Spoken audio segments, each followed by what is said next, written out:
22 अप्रैल 2025 जम्मू कश्मीर में पहलगाम के करीब बेसारन वैली में अप्रोक्सीमेटली 1500 टूरिस्ट और 300 से ज़ायद वर्कर मौजूद थे।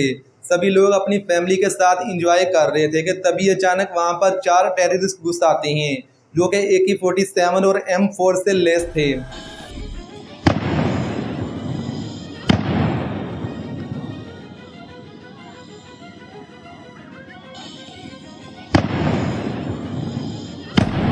और ये लोग वहाँ पर मौजूद टूरिस्ट को इस्लामिक वर्ड रिसाइड करने के लिए कहते हैं और जो भी उनको सही तरीके से प्रोनाउंस नहीं कर पाता तो ये उसको शूट कर देते हैं।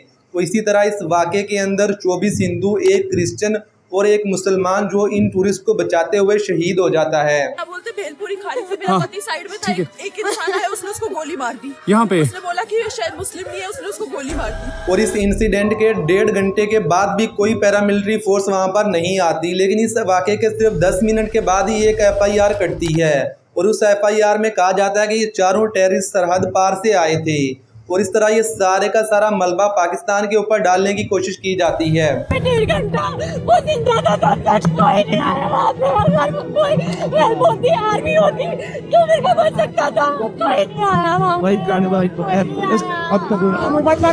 सुविधा नहीं, कोई फैसिलिटी नहीं, कोई आर्मी नहीं, कोई पुलिस नहीं।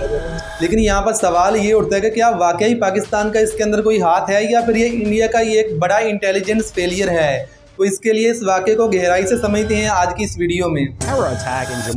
उनके बाईसारन में आतंकियों ने किया टूरिस्ट पर हमला। इस शायद मुस्लिम नहीं है, उसने उसको गोली मार दी। फ्रेंड्स, 22 अप्रैल 2025 को पहलगाम का इंसिडेंट होता है और 23 अप्रैल 2025 को Indian foreign minister Vikram Misri Indus water treaty 1960 को अपनी तरफ से सस्पेंड कर देते हैं। हालांकि इस ट्रीटी के अंदर क्लियर मेंशन है कि पाकिस्तान और इंडिया दोनों मिलकर ही इस ट्रीटी को ख़त्म कर सकते हैं, कोई अकेला कंट्री इसको ख़त्म नहीं कर सकता। 1960 में ट्रीटी साइन हुई थी और इसके बाद 1965, 1971, 1999 और 2019 में पाकिस्तान और इंडिया के दरमियान बड़ी जंगें हुई, लेकिन इसके बावजूद इस ट्रीटी को ख़त्म नहीं किया। Indus Waters Treaty of 1960 will be held in abeyance with immediate effect until Pakistan credibly and irrevocably abjures its support for cross-border terrorism.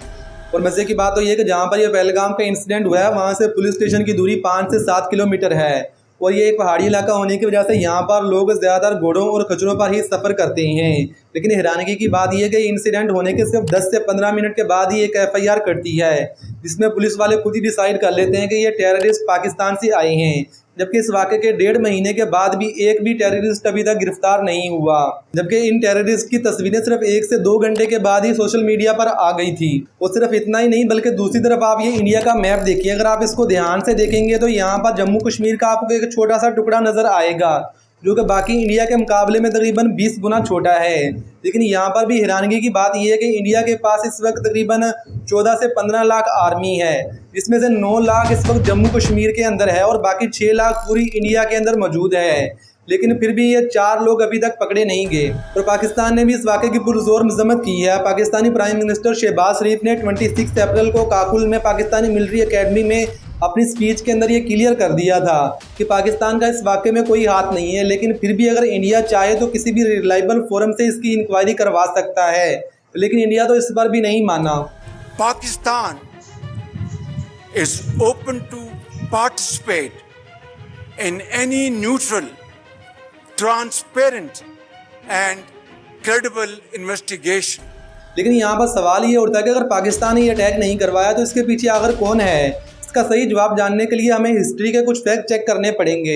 6 years ago, 14 फरवरी 2019 को जम्मू कश्मीर के अंदर ही पुलवामा के करीब CRPF के 5000 जवान जा रहे थे कि एक गाड़ी जो कि पिछले 10 दिनों के अंदर जम्मू कश्मीर के अंदर ही घूम रही थी, वो 300 किलो एक्सप्लोजिव लेकर सीधी CRPF की गाड़ियों से टकरा गई, जिससे एक बड़ा धमाका होता है जिसके अंदर तकरीबन 40 सोल्जर मारे जाते हैं और एक बड़ी तादाद जख्मी होती है। और इस वाक़े के बाद इसका इल्ज़ाम भी पाकिस्तान के ऊपर डाल दिया जाता है। तो अभी यहाँ पर आप में से बहुत से लोग बोलेंगे कि अजीम भाई इन दोनों वाक़यात का आपस में क्या लेना देना है।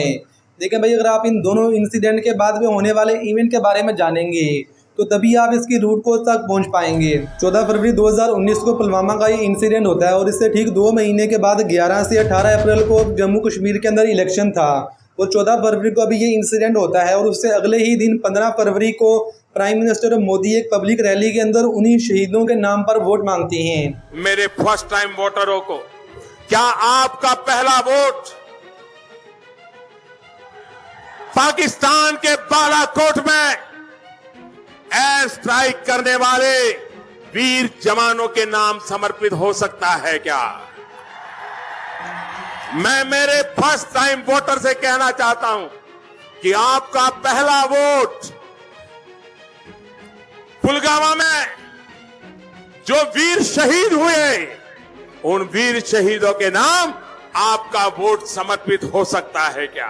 और इसका नतीजा ये निकलता है कि 2019 में बीजेपी जम्मू कश्मीर के अंदर इलेक्शन जीत जाती है। और अगर आप 22 अप्रैल 2025 का इंसिडेंट उठाकर देखेंगे तो इसके पीछे भी आपको कुछ ऐसा ही देखने को मिलेगा। जी हाँ दोस्तों, नवंबर 2025 को बिहार के अंदर भी इलेक्शन होने वाला है और इस इलेक्शन को जीतने के लिए पब्लिक सपोर्ट हासिल करने की ज़रूरत है। और पब्लिक सपोर्ट हासिल करने के लिए पाकिस्तान के साथ जंग जैसा माहौल बनाने से बेहतर कोई दूसरा आइडिया तो हो नहीं सकता। This is a totally false flag operation, क्योंकि इस वक्त पूरी दुनिया के अंदर यूएसए एक सुपर पावर है और इंडिया हमेशा पाकिस्तान को एक टेररिस्ट कंट्री ही दिखाना चाहता है। इसलिए जब 14 फरवरी 2019 को पुलवामा का इंसिडेंट हुआ था तो इस वक्त भी इंडिया के अंदर यूएसए का एक डेलीगेशन जो कि जुल्म खलीद दाद के साथ इंडिया के अंदर मौजूद था। और 22 अप्रैल 2025 को जब पहलगाम का ये इंसिडेंट हुआ है तो इस वक्त भी यूएसए के vice president JD Vance India के अंदर मौजूद थे। और पाकिस्तान का तो बच्चा बच्चा ये बात जानता है कि पाकिस्तानी गवर्नमेंट अमेरिका के साथ अपने रिलेशन को बेहतर बनाना चाहती है ताकि वो इमरान खान को मजीद अंदर रख पाएँ। तो ऐसे में जब वो अमेरिका का डेलीगेशन इंडिया के अंदर मौजूद है तो पाकिस्तान पहलगाम का इंसिडेंट क्यों करवाएगा? I hope you understand all facts about Pahalgam incident. ये मेरी इस चैनल पर पहली वीडियो थी। अगर आपको ये वीडियो अच्छी लगी है तो आप इस वीडियो को लाइक और चैनल को सब्सक्राइब कर दें। और अगर आप मज़ीद किसी टॉपिक पर वीडियो देखना चाहते हैं तो आप कमेंट सेक्शन के अंदर बता सकते हैं।